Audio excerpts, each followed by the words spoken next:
Hello everyone, আসসালামু আলাইকুম। আশা করছি সবাই অনেক ভালো আছেন। তো আজকে আপনাদের সাথে শেয়ার করব কিভাবে এত কিউট একটা বিড়াল আপনারা আপনাদের বাচ্চাকে বানিয়ে দিতে পারবেন। তো দেরি না করে চলেন শুরু করা যাক আজকের ভিডিওটা।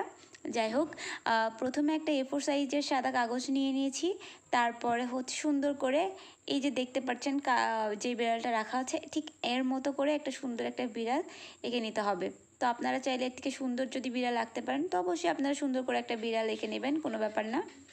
যাই হোক, এটা আমার আঁকা শেষ, কাটা কমপ্লিট।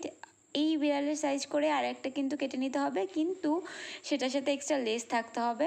এই যে দেখতে পাচ্ছেন যেটা আর কি আঁকা, এরকম করেই শুধু লেজে আমরা একটু ডট ডট দিয়ে নিব, ব্যাস কমপ্লিট। এবার হচ্ছে বিড়ালে একটু কালার দিয়ে দিতে হবে। তো আপনারা যেরকম কালার দিতে চান সেরকম কালার দিতে পারেন, কোনো ব্যাপার না।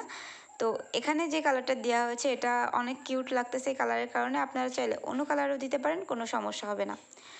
যাই হোক, এখন হচ্ছে দেখাই কিভাবে হচ্ছে চোখটা দিবেন। যেহেতু চোখটা নড়তেছে তো এটার একটা অবশ্যই প্রসেস আছে। সেটা হচ্ছে এই যে আলাদা করে একটা সাইজ করে কাগজ কেটে নেওয়া হলো, চারিপাশে গ্লু লাগাই দিতে হবে আর কি। ওই কাগজটা, মাঝের কাগজটাকে তো কিন্তু গ্লু দেওয়া যাবে না।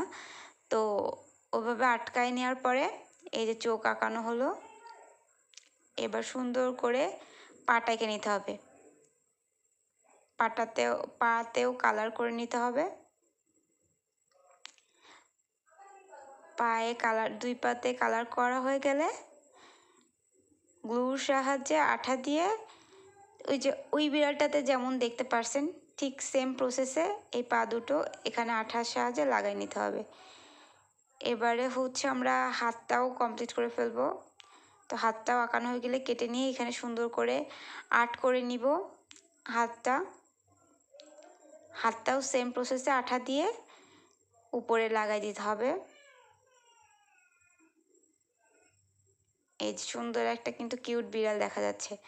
আর এই যে দেখেন, এবার হচ্ছে বিড়ালটার চোখ এদিক ওদিক করতে পারছে। এই যে মাঝে যে কাগজটা দেওয়া হয়েছিল ওটার কারণে মূলত চোখটা কিন্তু এদিক ওদিক করতে পারছে। আর এটা অনেক কিউট। কার কার ভালো লেগেছে অবশ্যই